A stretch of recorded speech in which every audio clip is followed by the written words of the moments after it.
Rosie O'Donnell recently made a shocking statement that caught everyone off guard.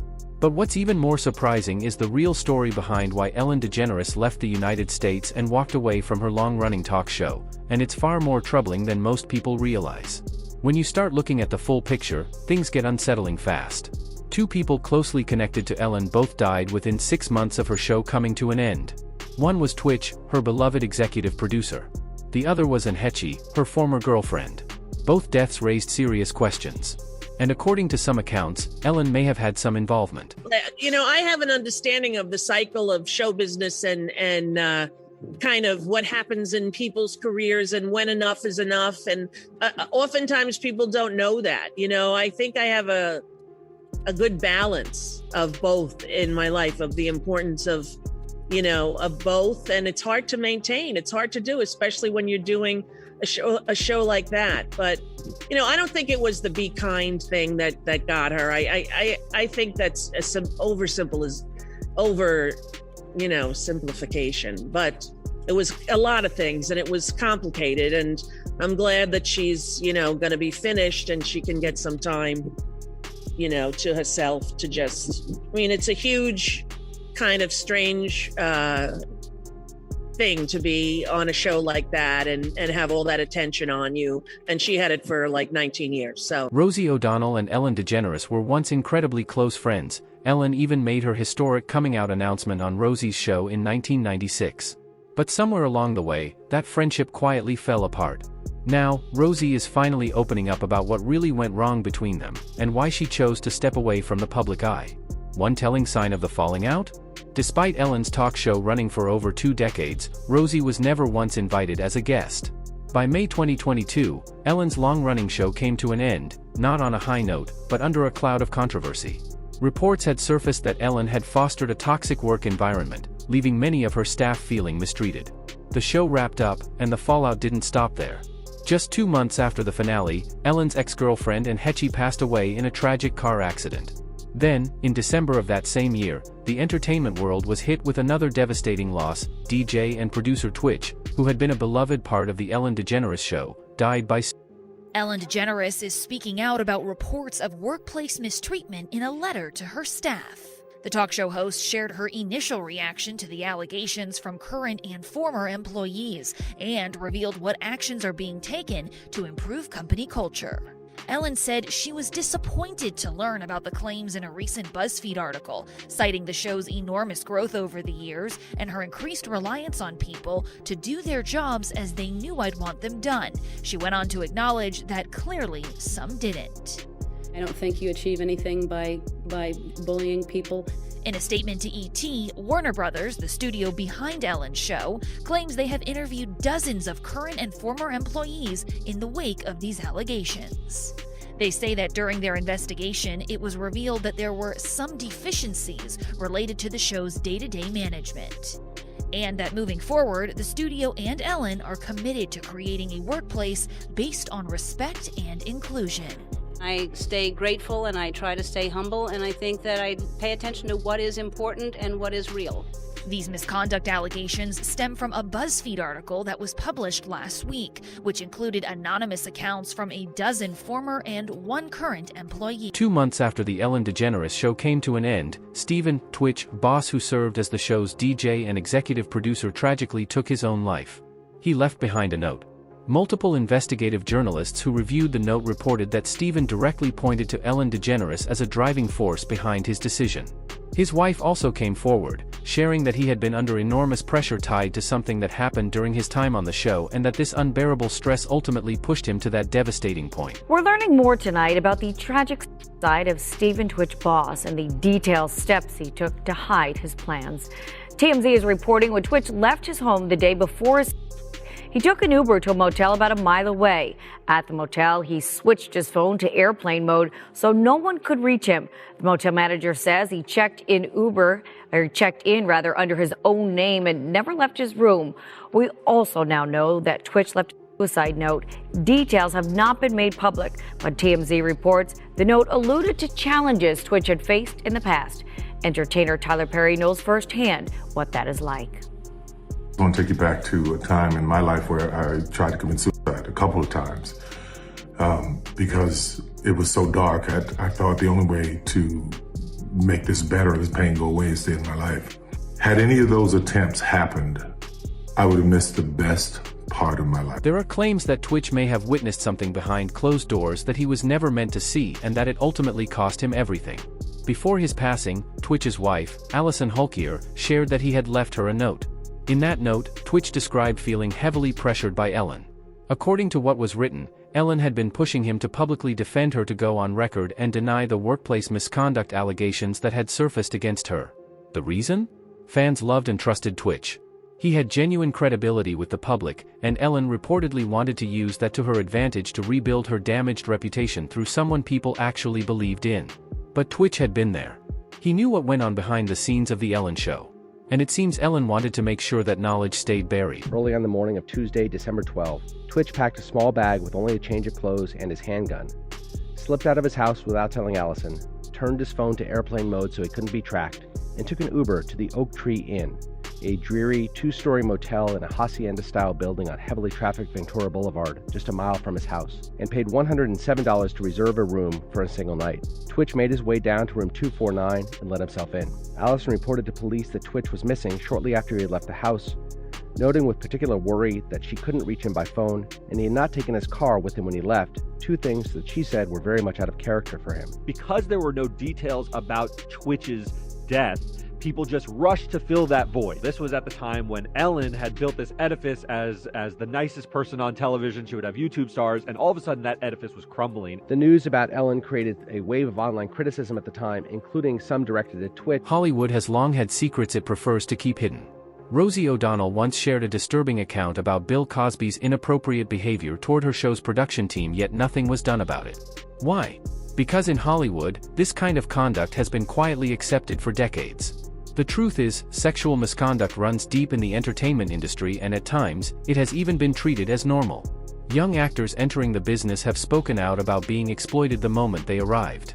Some were pressured into uncomfortable situations with powerful music executives and film directors. The harsh reality was simple: if you wanted a role, you had to be willing to play by the rules, no matter how wrong those rules were. About Hollywood managers who manage kids, it's a racket, man. Did you hear that kid from They're just grooming these kids, dude. That kid from Stranger Things?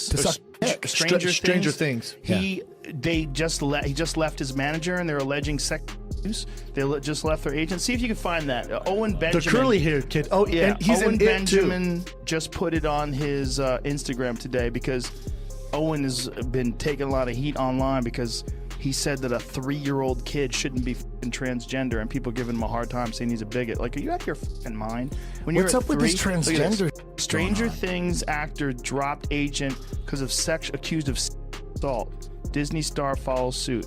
Jesus Christ. This is nuts. Watch man. An Open Secret, and they go through, dude, they're accusing people. It's for free, I think, on Vimeo. Yeah, you can watch it for free. An Open Secret. Just on YouTube or something? On Vimeo. You know what Sturgill Simpson told me? He said the same thing exists in music. What? He said in music there's a bunch of pedos and pederasts for sure. in music as well. The entertainment business all the way through. Music, this is about. This is about music and movies and TV. It's about the whole entertainment business. Women and kids. Mostly kids. And Mostly sometimes kids. Dudes. You know, Terry Crews said that he was attacked. Well, not attacked. Some dude grabbed his dick in front of his wife. Some famous dude grabbed his... Whenever people talk about the dark side of child stardom, Justin Bieber's name almost always comes up. Reports of a disturbing 48-hour gathering involving Diddy, along with repeated incidents of harassment by predatory individuals, painted a troubling picture of what the young star was exposed to. What made it worse was the lack of support from those around him. Ellen DeGeneres, rather than standing up for him, was caught on camera laughing at a teenager whose privacy had been violated not once, but 17 separate times. She showed zero empathy. Even more alarming, Ellen herself reportedly admitted she was aware of what was happening behind the scenes at Diddy's infamous afterparties. Then came a timeline that many found hard to ignore. In 2024, just 1 month after the FBI conducted a raid on Diddy's Miami home, Ellen made a surprising announcement: she was leaving the United States for good. She packed up and relocated to the UK with her wife, and many people started connecting the dots. Is that going to be a new thing? Are you going to try to be early? Yes, I'm trying to be early. Are you going to be early for my party? Yes, I am. No. No. You know I have to arrive fashionably late. All right. Not too late, though. Not too late? Not too late, please. What time would you like me there? I'll tell you later. Okay. But not too late. Because, you know, once you get there, the party really starts. Yeah. You know what I'm saying? I got you. I promise you I'm not going to let you down on this big one. All right, For good. real. Good. Your shoes, your feet are going to have blisters. You're going to be dancing so hard. I can't wait. Moving to the UK alone wouldn't raise many eyebrows. But when you factor in the timing, Ellen's dramatic change in her look, and the fact that she quietly disappeared from public life, it starts to feel like more than just a coincidence. And now, things are getting even more interesting. Ellen has announced she's making a comeback. What's really turning heads, though, is when she made that announcement right after Diddy filed for early release. She sounded so sincere, didn't she? Very she could sincere. Virtually choke on her words. But the best one for me is Ellen DeGeneres, who is, by the way, a very nasty person. I've had dealings with her in Australia. Could I tell you some stories about that cow? But anyway, good riddance to her. But you know, she was quite friendly with that P. Diddy bloke, wasn't she? Well, this is why I say release the Diddy files. Yeah. So, you know. Files. Come on, Donald Trump. We want to know whose name. So maybe she's hightailing out of there before all that is thrown at her as well. But what a bunch of hypocrites. Ellen DeGeneres and her wife, Portia de Rossi, have reportedly fled the US, bound for the UK, after Donald Trump's landslide victory. Numerous publications are reporting the couple have left the United States permanently. There are also reports the couple have put their Montecito mansion on the market. Entertainment publication The Wrap has the exclusive story and said Ellen DeGeneres and wife Portia de Rossi have moved to rural England, put their Montecito estate on the market, and plan to never return to the United States, telling friends the election of Donald Trump was their primary motivation. Ellen DeGeneres has been a vocal Trump critic, so the move doesn't come as a surprise to most. Over the years, some online critics have questioned the behavior and public comments of Ellen DeGeneres. Certain claims circulating on the internet accuse celebrities of using stem cell treatments to maintain a youthful appearance. In one episode of her show, Ellen joked about celebrity beauty routines, which some viewers later connected to these rumors. There have also been online discussions linking changes in Ellen's appearance to the end of certain alleged treatments after the arrest of Sean Combs. In another interview with Sandra Bullock, the two discussed beauty and anti-aging methods in a humorous way, which later fueled conspiracy theories online. However, many of these claims remain unverified and widely disputed. Okay, let's talk about this facial that you're obsessed with. How many, did you get the whole cast of Ocean's 8 to do this? Not everybody. Okay, good, smart ones. Just those that I thought would appreciate it. Okay, explain what it is. Well, it's this way in which one forces through microneedling. It's like a little roller with these, some of you, I think many of you know it, and it pushes through the skin and ruptures the collagen and then boosts it. You look like a burn victim for a day, but then it pushes the serum. What are you pushing into the skin, Sarah? Sandra? Sarah? Carrie? What are you pushing into the skin?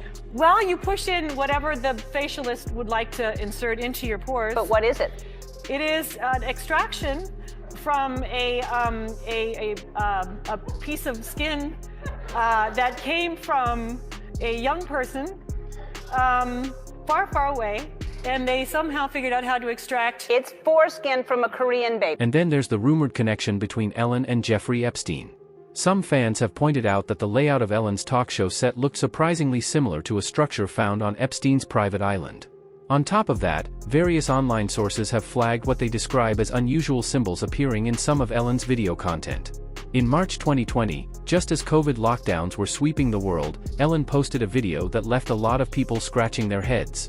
She was wearing a hoodie printed with a red, blood-like face, an image that caught people's attention even more when Jay-Z was later seen sporting that exact same design. Symbolism will be their downfall. Or is it just art? And let me be the first to tell you, it's all connected. I mean, if you know, you know. But first, let's go back to that video of Ellen DeGeneres. When the camera turns, you can see the inside of her house. Now, see that picture right there? Well, if you pause it and look it up, it says evil thoughts with revenge right next to it. Here's another picture of Ellen in her house, and this is the picture behind her. Now, the thing I'm curious about is the letters on top of the picture. These look oddly similar to the letters Marina Abramovich writes out when she does spirit cooking. Remember the beginning of the video? It's all connected. And that person that was in all red is Lady Gaga, and she went to Marina Abramovich many times for teaching. But let's continue. This is another picture of Ellen in her home. She's cutting her mother's hair, but what is that picture above her head? Look at it. Oh, well, you know where that is too, right? a similar image to that, right? No. I know Jamie does. What is it? It's on the set of a famous talk show that's now not on anymore. Oh, Ellen? Was that Ellen? Yeah. Really? Just look at the temple and then look at the... Let me see Ellen's background. What? Ellen's public persona was a carefully built illusion, and when her fans discovered the truth about who she really was, it all came crashing down. Interestingly, Joe Rogan had picked up on something years earlier. He felt her friendly, upbeat personality never seemed genuine, more like a role she was playing than who she actually was. And Rosie O'Donnell had already called it long before anyone else. Ellen's nicest person in the room routine was never going to hold up forever. It's so weird when you see, like, a lot of people saying that someone who seems so nice is not nice at all. She doesn't seem nice, but that's people have a very poor judge of character. She doesn't seem nice. It seems forced. People that are like that all the time, she doesn't seem nice. It's very forced. And whatever, you're allowed to be a bitch, right? You're allowed to be a bitch. You're allowed to be nasty to people. You're accomplished. You're a comedian. You did the whole thing. What you're not allowed to do is have a Guantanamo Bay situation in the backstage of your show where everybody's walking around afraid for their life, and it's like Abu Ghraib where they're hooked up to wires and they dogs have like around them. Yeah, she's got dogs and hoods. If an intern's late, they have a hood on. I don't support that. That's just me. Yeah, I'm with you. I thought of you when Ellen DeGeneres went through her thing, and she goes, "My advice to everybody is, if you're going to be known as something, being known as the be kind lady is probably going to bite you in the ass." And I wondered what that whole queen of nice. Yeah, I that remember did thinking, bite me in the ass. Yeah. Did you think it bit you in the ass? I wasn't aware of that. But Not in the way that Ellen's talking about, I think. But, I said the day it came out, look at this, the queen of nice. In a couple of years, it's going to be the queen of lice, the queen of fried rice. The queen of we don't like her anymore. Ellen DeGeneres is far from the only celebrity living a double life. Many famous faces smile for the cameras and play the role of America's sweetheart, but behind closed doors, the story is very different. The truth is, a lot of these stars don't genuinely care about the people who made them famous. Joe Rogan put it plainly, Hollywood's elite circle has a habit of looking down on everyday people, as if ordinary folks simply don't measure up to their level. There's an arrogance that some stars had, like particularly in the 90s. When I first came to Hollywood, and this is like really evident for me because I was not a star, but I was on a television show. So I got to be around a lot of stars. And there was a way that some of them would treat you. They would let you know that you are subhuman. You are below them. They would communicate with you in the most disrespectful and dismissive ways. Like weird. Like mousy guys that I could kill. Right. Like instantly. And they would just be rude to you in a really weird way because they had power. And then when an executive would come over, they would turn on the charm. They'd be smiling and laughing, and then you would talk to them at the craft service and they would dismiss you in the shittiest ways. I encountered a bunch of that. Yeah. It was commonplace. And it was, I think, a thing that they aspired to. Ellen's story followed a similar path. As her fame grew, she began to distance herself from the people around her and focused solely on protecting her status no matter the cost. In 2020, BuzzFeed News ran an investigation that changed everything. More than a dozen former employees came forward and spoke openly about what it was really like to work on Ellen's show. The picture they painted was deeply troubling: a workplace filled with racism, fear, and a culture of intimidation, much of it driven by senior producers. Some staff members said they were told never to speak to Ellen directly. Others claimed they lost their jobs after taking time off for medical reasons or to grieve a loved one. These weren't minor complaints, they pointed to a serious problem behind the scenes of one of America's most watched shows. Even close friendships weren't safe. Rosie O'Donnell, once one of Ellen's closest friends, revealed that the moment Ellen's show took off, she was pushed out of her life without explanation.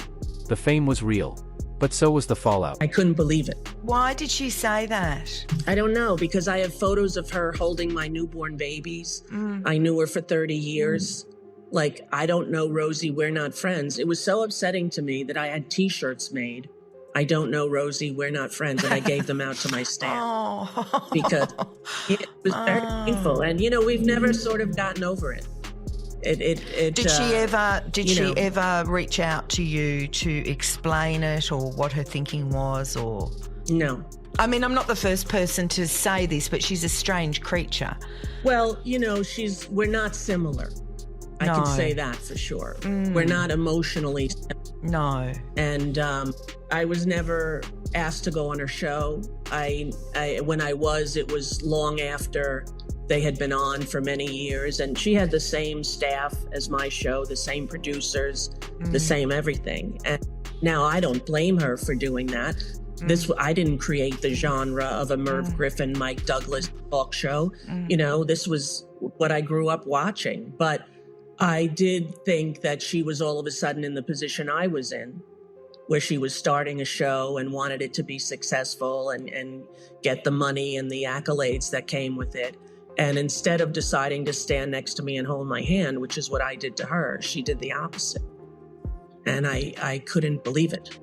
You know, I couldn't believe it. One of the most disturbing accusations linked to Ellen DeGeneres involves the death of Anne Heche, and was Ellen's former girlfriend.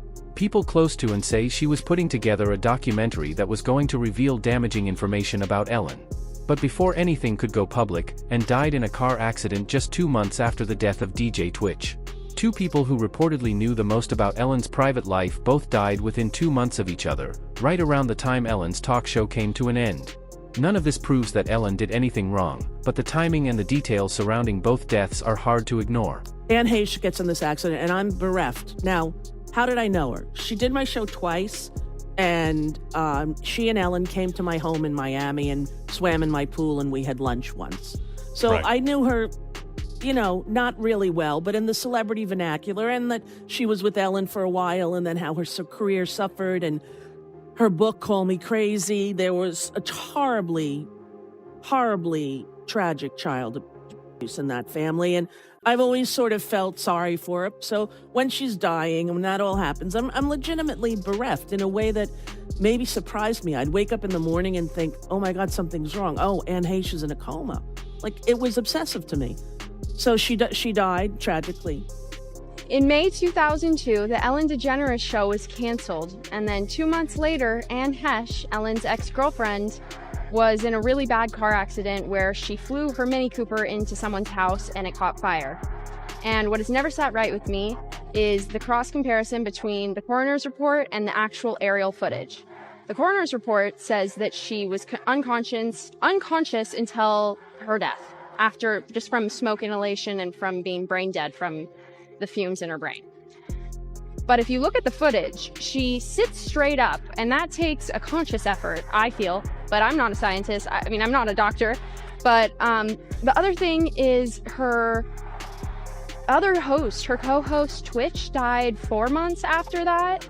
And I just think that that's a suspicious amount of, like, close people around you dying in weird ways. The full truth about Ellen's involvement may never come to light, especially now that both Twitch and Anne Heche have passed away.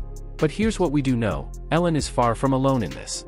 The entertainment industry has a much deeper problem. Years ago, Joe Rogan publicly called out a disturbing pattern of abuse and predatory behavior targeting child actors and young performers in Hollywood. At the time, many people brushed it off. But nearly a decade later, the scandal surrounding Diddy and Harvey Weinstein proved that everything he warned about was real. And Hollywood's dark side isn't just about one person. It runs deeper than most of us ever wanted to believe. Don't let your kids be around weird agents and take them to auditions. Don't let your kids get into acting. Do not let your kids get into that. Has it ever worked out? Well, you know, the other thing is, like, look at what happened with that Sandusky guy. That guy was taking care of kids. Like, his whole thing was like, hey, I do charitable work with children.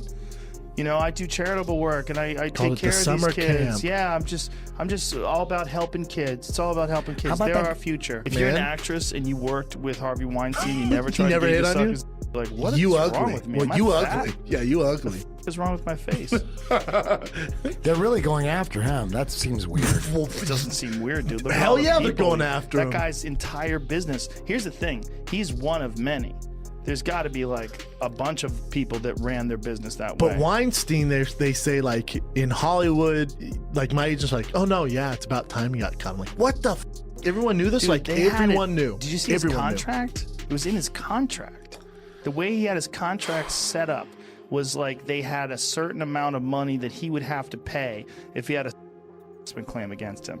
It was like It was a thing for him. yes, like he had so many claims. That's like first offense was $100,000, second offense Oh was my God. $250,000, third offense was $750,000, fourth offense What was do $1 you million.